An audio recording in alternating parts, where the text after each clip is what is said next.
வீட்டில் ஜெபம் பண்ணிட்டு போவேன். ஆண்டவர் வார்த்தையை கொடுப்பார். அதாவது வந்து, உங்களில் ஒருவன் வியாதிப்பட்டால் அவன் சபையின் மூப்பர்களை வரவழைப்பானாக.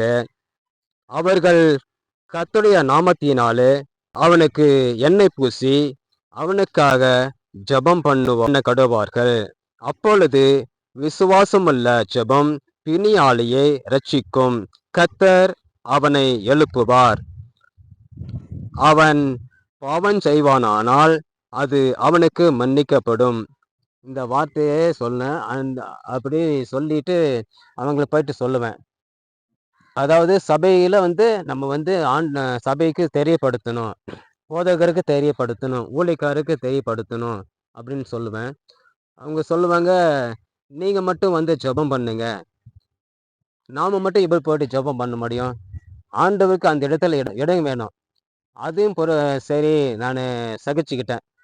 சரி உங்களுக்கு ஆண்டவர் பத்தி அதிகம் தெரியல அப்படின்னு சொல்லிட்டு, அதையும் சகிச்சுக்கிட்டு நான் மறுபடியும் போய் ஜெபம் பண்ணுவேன். அவருக்கு நாள நாள கொஞ்சம் இன்னும் மனநல பாதை சரியா நடக்க முடியல. நடக்கும்படி போச்சு. இன்னொரு நாளு மதியம் டைமு ஜெபத்துக்கு போனேன். அப்போ வந்து ஜெபம் பண்ணிட்டு இருக்கும்போது அப்படியே இப்ப அவரு நெற்றியோடு நெத்தி வச்சு ஜெபம் பண்ணிட்டு வருவேன் நானு. ஆண்டவர் அப்படியாக அந்த குடும்பத்தின் மேல் இரக்கமா இருந்தாரு. அவர்களுக்கு விசுவாசம் இல்ல. அடுத்த நாள் வந்து எப்படின்னா, மந்திரம் போடுறதுக்கு யாராவது கூட்டிட்டு வரணும் அப்படின்னு அவங்க பிள்ளைகளோட பேசுறாங்க.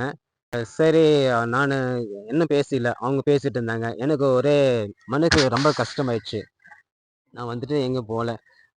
மறுபடியும் சாயந்தரம் போம்போது, அ அவருக்கு நெற்றியில பொட்டெல்லாம் வச்சிருக்காங்க. அது எப்படின்னா, அந்த இடத்த நம்ம காலியா வைக்கணும். நெற்றிய வந்து காலியா வைக்கணும். ஆண்டவர் வந்து முத்திரை போடுவார்.